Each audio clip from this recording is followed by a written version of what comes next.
Halo, shalom guys. Apa kabarmu guys? Ya, saya senang banget ketemu kamu di sini, di video ini dan di channel saya. Gimana kabarmu? Ya, saya tanya beneran. Apakah kamu baik-baik aja? Ya, saya berdoa, saya berharap kamu baik-baik aja ya. Nah, gini guys. Kalau kamu saat ini sedang butuh didoakan, ada pergumulan, minta khusus didoakan, silakan tulis di kolom komentar kamu ingin didoakan apa. Nanti saya akan doakan guys. Oke, guys, kita hari ini akan belajar tentang kronologis akhir zaman ya.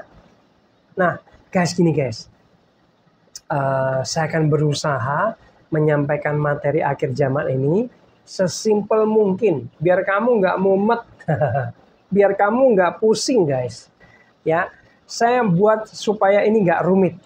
Ya, saya pelajari berhari-hari, saya mau bagikan sama kamu, saya berdoa, saya berharap ini akan memberkati kamu ya.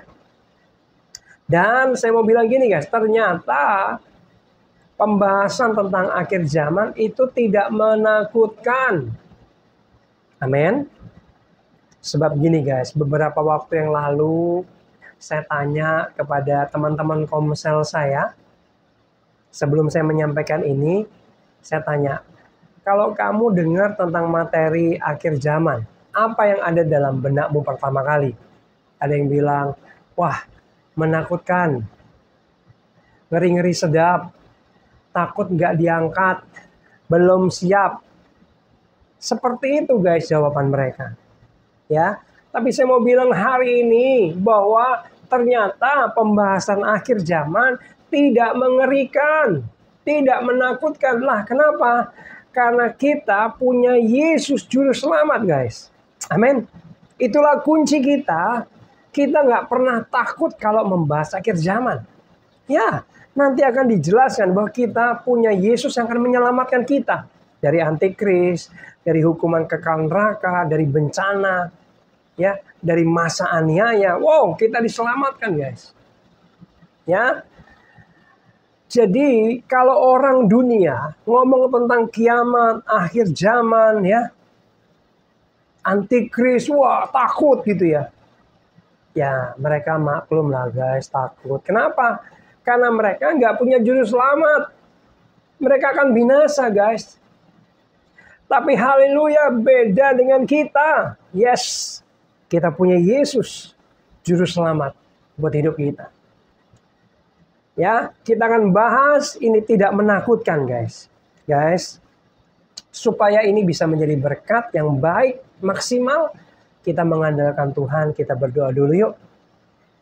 Mari kita bersatu hati berdoa. Bapa, dalam nama Yesus, kami bersatu hati memohon kepadamu, kiranya hikmat-Mu dan pengertian-Mu turun atas sesi pembahasan ini, supaya kami semua dapat mengerti dan belajar dengan benar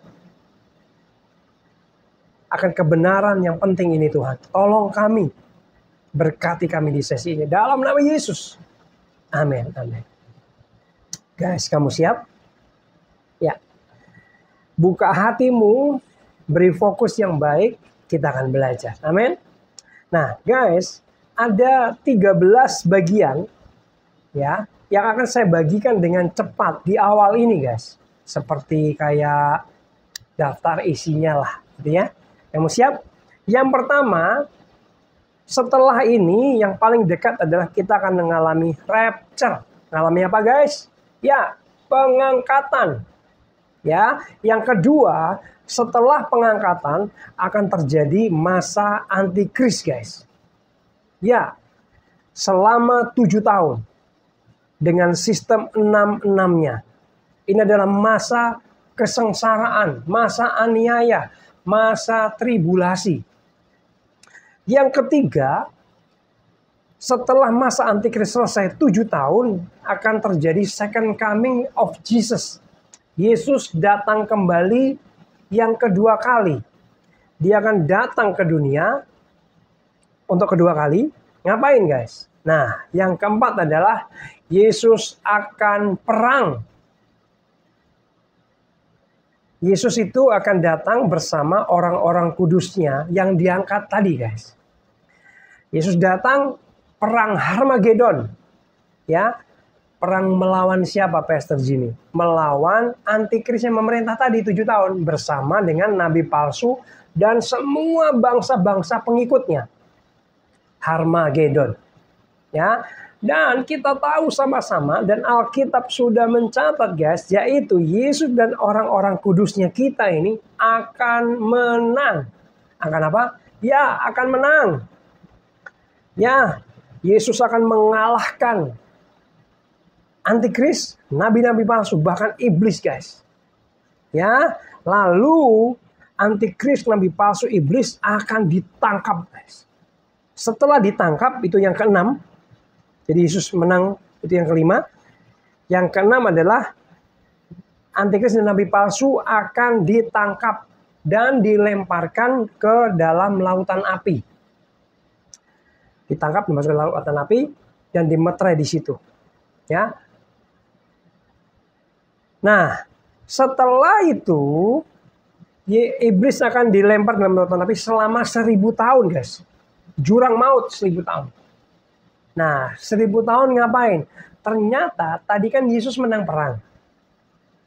Yesus setelah menang melawan antikris dan nabi palsu dan iblis, maka Yesus akan mendirikan kerajaan 1000 tahun, guys. Ya, Yesus akan memimpin dunia ini. Memerintah, guys. Oh my God. Nah, lalu yang ke-8. Setelah 1000 tahun Yesus memerintah selesai, maka iblis akan dilepaskan satu kali lagi, guys. Ya. Untuk menggoda manusia. Dan beberapa orang akan disesatkan. Lalu yang ke-9, ini kan iblis dilepaskan ya. Yesus dan orang-orang kudusnya akan memerangi iblis tadi, guys. Perangnya yang kedua. Nah, ini yang disebut perang Gog dan Magog. Perang yang kedua. Dan kita tahu ceritanya, iblis akan dikalahkan. Sekali lagi, Tuhan Yesus dan orang-orang kudusnya akan menang. Guys, ini perang Gog dan Magog akan menjadi perang akbar. Perang seluruh dunia.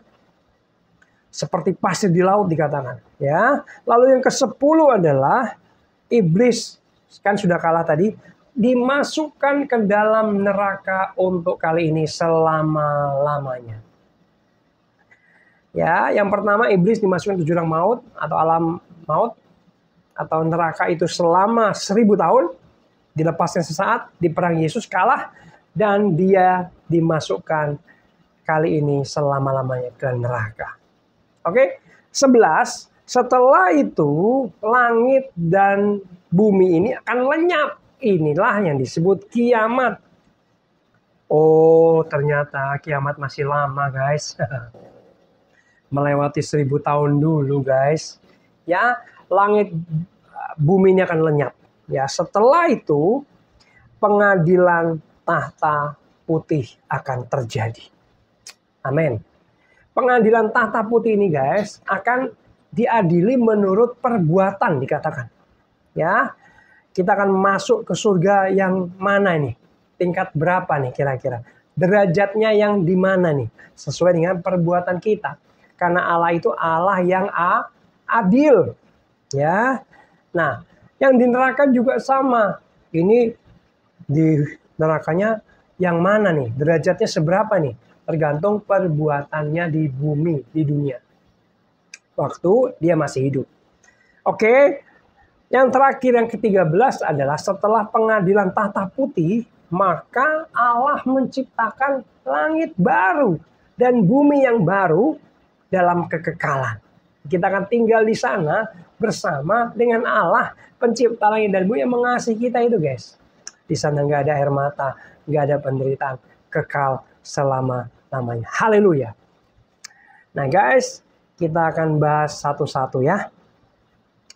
Ini waktunya masih cukup panjang, tapi saya berusaha untuk membuat sesimpel mungkin.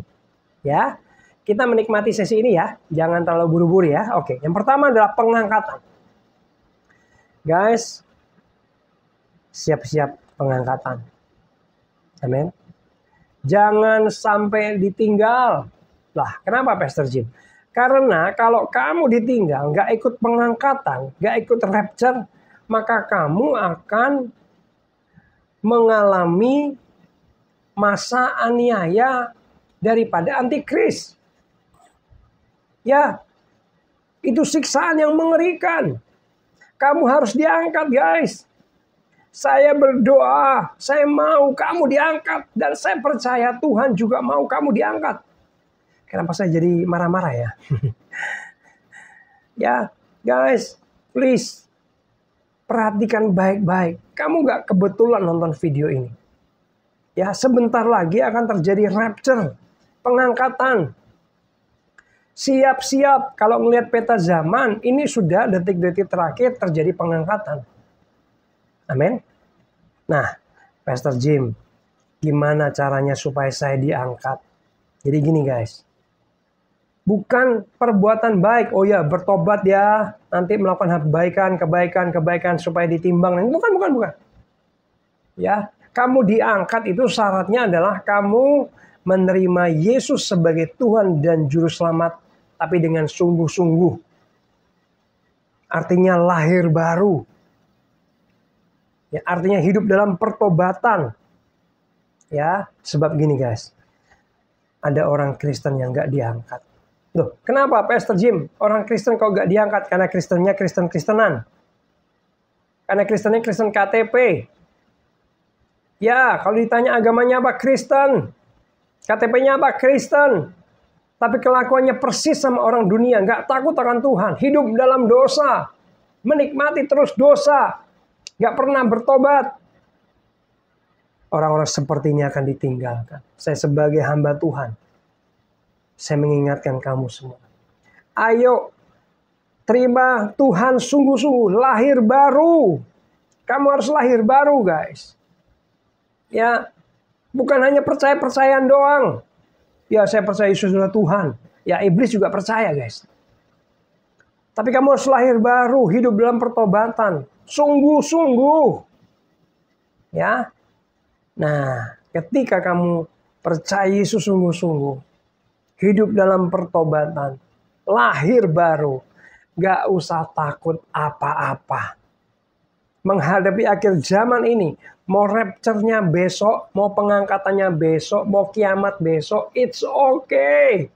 Kita akan diselamatkan. Katakan amin. Guys, orang Kristen yang sungguh-sungguh ketika dengar berita, khotbah, materi tentang akhir zaman gak takut apa-apa. Itu Kristen yang benar, amin. Ya, karena kita punya penebus dosa, juru selamat. Yesus itu juru selamat. Juru selamat itu orang yang menyelamatkan, amin. Dia yang menyelamatkan kita. Kita gak perlu takut apa-apa lagi. Ya, tapi jangan sampai kamu jadi Kristen-Kristenan. Kristen KTP doang. Kamu gak diangkat guys.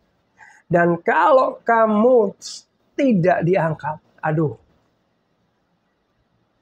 Dikatakan ada gak yang bertahan di masa antikris? Sebab masa antikris itu penderitaan yang luar biasa guys. Ya, bayangkan itu cawan murka Tuhan, 7 cawan murka dilepaskan di situ. Sangkakala 7 dilepaskan di situ, materai dibuka di situ. Itu adalah kesengsaraan yang sangat mengerikan, guys. Antikris di sana memerintah dengan keji. Pokoknya semua manusia, semua orang harus menyembah dia. Ya, kalau nggak nyembah dia, akan disiksa dan nggak bisa mati, guys.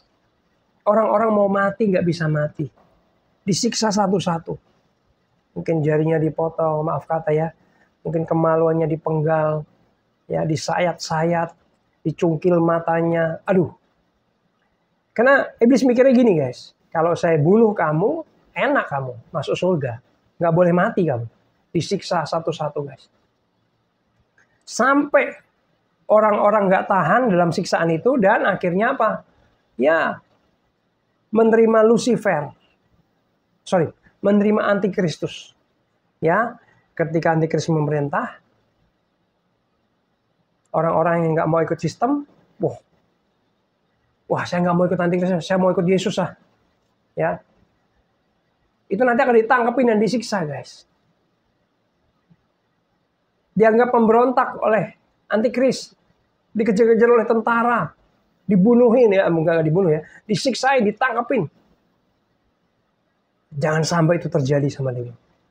Ya, dan 7 tahun antikris memerintah dibagi 2, 3,5 tahun pertama dan 3,5 tahun kedua. 3,5 tahun yang pertama itu aniaya ringan, 3,5 tahun yang kedua aniaya berat.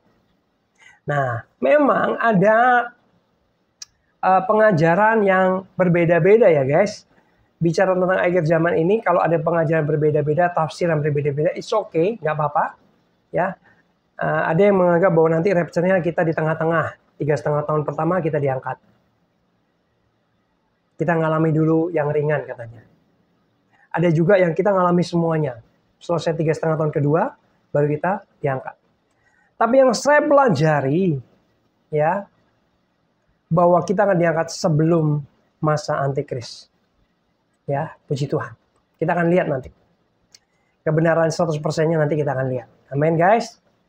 Nah, guys, lalu antikris akan menguasai ekonomi dunia, pemerintahan, ya, akan dikuasai oleh dia, guys. Ya, one government, one economic system, one religion, satu mata uang. Jadi ini satu, pemimpinnya, penguasanya, presidennya adalah antikristus. Ya, nah, setelah 7 tahun masa antikris selesai dengan sistem ekonominya 666, ya, maka terjadilah Yesus datang kedua kalinya. Nah, Yesus datang itu bersama dengan orang-orang kudusnya, tentaranya. Datang, ngapain Tuhan Yesus datang? Memerangi, melawan penguasa dunia saat itu, yaitu antikris. Wah, perang. Inilah disebut perang Harmagedon. Jadi, karena waktu itu kan antikris yang menguasai dunia. Ya, semua bangsa-bangsa, negara-negara di seluruh dunia itu tunduk sama dia. Pasukannya banyak kan, hampir seluruh dunia kan. Tapi Yesus akan datang bersama orang-orang kudusnya dan perang di situ, guys. Ini perang fisik. Saya minta maaf dulu, saya pernah membahas, saya bilang ini adalah perang roh. Tapi saya pelajari benar-benar, saya temukan adalah ini perang fisik, guys. Ya, perang Harmagedon. Ya, dan kita tahu sama-sama bahwa ya, Yesus akan memenangkan pertarungan ini, guys, ya. Nah, saya akan coba cari ayatnya ya. Di Wahyu Harmagedon. Sebentar. Nah, ini. Wahyu 4. Sebentar ya. Wahyu 16 ayat 16. Lalu ia mengumpulkan mereka di tempat yang dalam bahasa Ibrani disebut Harmagedon. Ya. Nah, Wahyu 19 ayat 19. Dan aku melihat binatang itu dan raja-raja di bumi, guys. Serta tentara-tentara mereka telah berkumpul untuk melakukan peperangan, ya, perang kan, melawan penunggang melawan penunggang kuda itu dan tentaranya. Melawan penunggang kuda itu yaitu Yesus dan tentaranya. Ya, inilah disebut perang Harmagedon. Dan Yesus menang, guys. Oh, haleluya. Ini kemenangan Yesus yang pertama. Perang Harmagedon akan dimenangkan oleh Yesus dan kita, orang-orang kudusnya. Ya, setelah itu Yesus akan mendirikan kerajaan 1000 tahun damai. Ya, Yesus yang memerintah gantian. Awalnya antikris yang memerintah. Yesus datang dihantam itu antikris, gantian Yesus yang memerintah. Ya, bersama dengan orang-orang kudusnya. Selama 1000 tahun damai. Wah, kita damai banget, guys. Kita menikmati pemerintahan 1000 tahun bersama dengan Yesus. Nah, karena tadi antikris, nabi palsu, setan dikalahkan oleh Yesus, mereka semua ini ditangkap, guys. Dan dilempar ke dalam lautan api. Wahyu 19 ayat 20. Maka tertangkaplah binatang itu. Binatang itu artinya adalah antikris, guys. Dan bersama-sama dengan dia nabi palsu, ya kan? Yang telah mengadakan tanda-tanda di depan matanya. Dan dengan demikian ia menyesatkan mereka yang telah menerima tanda, nah ini, dari binatang itu dan yang telah menyembah patungnya. Keduanya dilemparkan hidup-hidup ke dalam lautan api yang menyala-nyala oleh belerang. Guys, pengikut antikris, ya, dan antikrisnya, nabi-nabi palsu, dilempar ke lautan api yang menyala-nyala, ya. Dan iblis juga ternyata dilemparkan ke dalam jurang maut. Wahyu 20 ayat 1-3. Jadi kerajaan 1000 tahun itu di dunia, guys. Tuhan Yesus yang memerintah. Gak ada setan lagi. Gak ada antikris, gak ada nabi palsu. Damai. Konon katanya, guys, umurnya orang-orang di kerajaan 1000 tahun akan panjang-panjang. Ya, umurnya itu 900, 800. Kayak di itu loh, zaman Kejadian dulu. Jadi kalau umur 200 mati itu masih muda. 200 tahun, berapa mati ya? Umur berapa kemarin? 210. Wah, masih muda banget tuh. Padahal sekarang umur 100 tahun udah tua banget ya, guys, ya. Nah, itulah kerajaan 1000 tahun.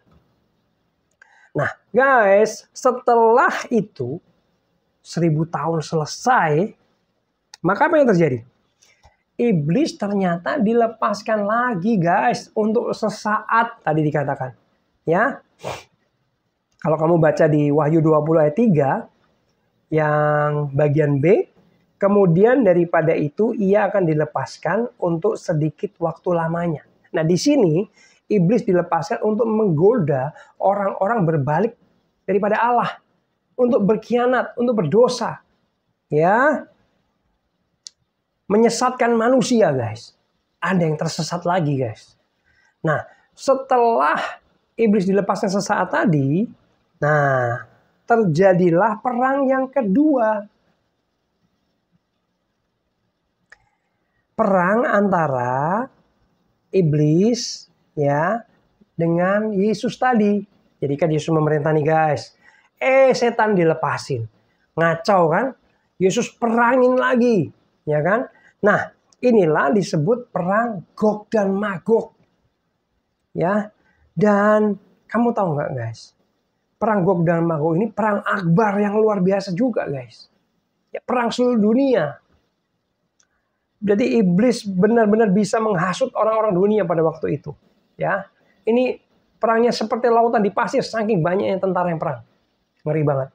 Ya, tapi sekali lagi, oh my God, puji Tuhan, iblis dan pengikutnya dikalahkan oleh Yesus.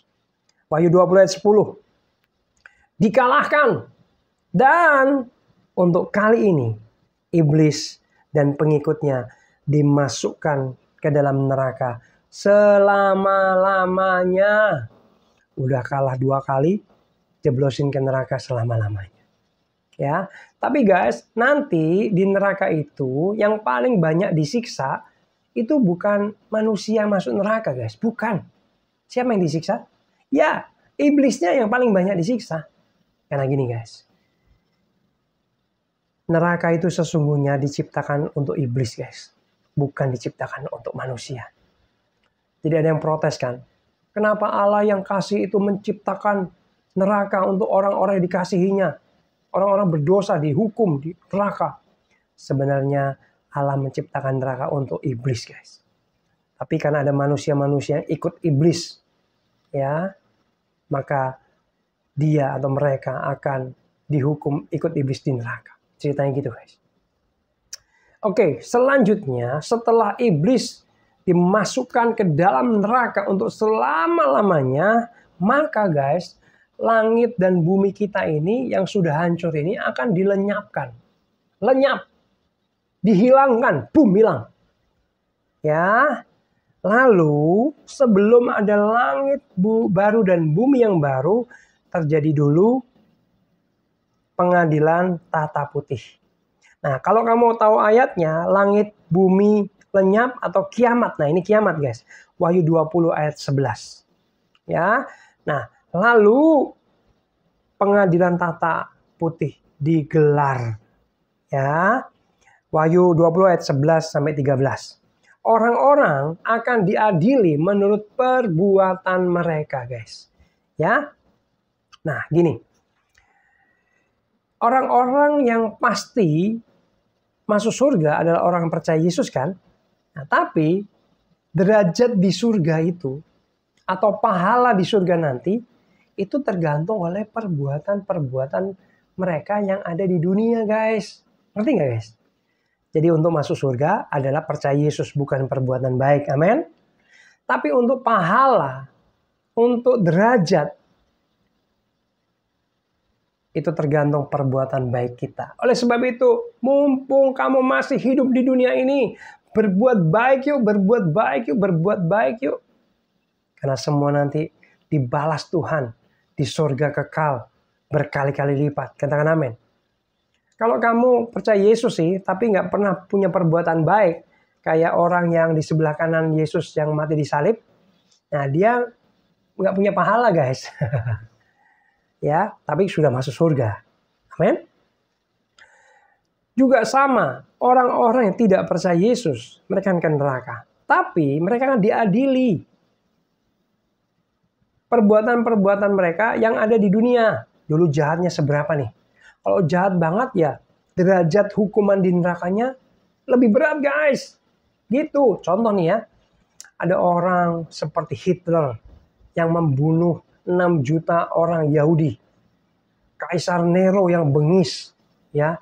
Orang-orang ini akan mendapatkan hukuman yang sangat berat nanti di neraka, guys. Amin. Gitu ya. Diadili menurut perbuatan mereka ketika di dunia. Oke, selanjutnya yang terakhir adalah setelah pengadilan selesai, maka Allah menciptakan langit yang baru, bumi yang baru, yang jauh lebih baik. Dan ini nanti Yerusalem baru akan menjadi ibu kotanya. Dan kita akan tinggal selama-lamanya di sana bersama dengan Allah, pencipta langit dan bumi, yang begitu mengasihi kita. Di sana nggak ada air mata dikatakan ya. Wahyu 21 ayat 1 sampai 4. Nggak ada penderitaan, nggak ada air mata. Semua bahagia di surga sana. Dan waktunya kapan? Sampai selama-lamanya. Bukan 10.000 tahun, bukan 20.000 tahun, bukan 100 tahun. 100.000 tahun, tapi selama-lamanya di kekekalan bersama dengan Allah. Nah guys, semoga penjelasan akhir zaman ini, kronologis akhir zaman ini tidak membingungkan kamu. Katakan amin. Kalau kamu bingung mungkin boleh bertanya di kolom komentar ya. Intinya, dalam waktu dekat ini ada peristiwa besar yaitu pengangkatan. Pertanyaan saya adalah tadi, apakah kamu sudah siap? Apakah kamu sudah siap menghadapi pengangkatan? Kapanpun pengangkatan gak ada yang tahu. Tapi yang kita perlu lakukan adalah kita berjaga-jaga, kata firman Tuhan. Kita siap-siap, amin. Bagaimana siap-siapnya? Yang tadi, saya mau nekanin lagi ya. Kamu harus menerima Yesus sebagai Tuhan dan Juru Selamatmu. Nah, bagi kamu yang belum pernah menerima Yesus sebagai Tuhan dan Juru Selamat, ikuti sekarang doa saya. Ya, ayo buka hatimu. Ikuti doa saya. Tuhan Yesus Kristus, aku saat ini membuka hatiku dan hidupku untuk menerima Engkau sebagai Tuhanku dan Juru Selamatku. Mulai hari ini, pimpinlah hidupku, sebab hidupku milik-Mu ya Tuhan. Dalam nama Yesus, amin. Ketika kamu berdoa itu, mulut terucap, hatimu percaya, kamu sudah diselamatkan.